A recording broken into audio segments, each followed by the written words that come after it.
مين قال إن التعليم في مصر كتب ومحاضرات وبس؟ ومين قال إن الكتاب هو الوسيلة الوحيدة للتعليم في مصر؟ التعليم الجامعي في مصر الأفضل لأنه معادل للشهادات الدولية والإقليمية.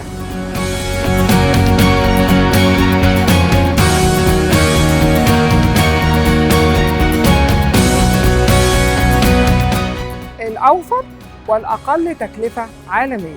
ده بخلاف إن مجتمعنا المصري بعاداته وتقاليده يقدر يستوعب أولادنا في الوطن العربي بدون إحساس بالغربة.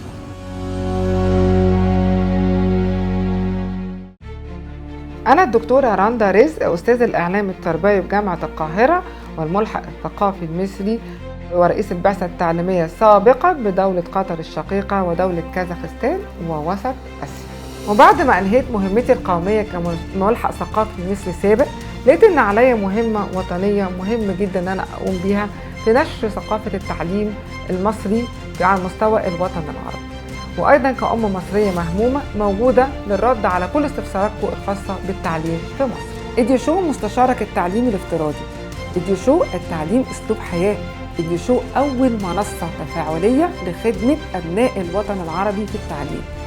تابعونا على كافة منصات السوشيال ميديا.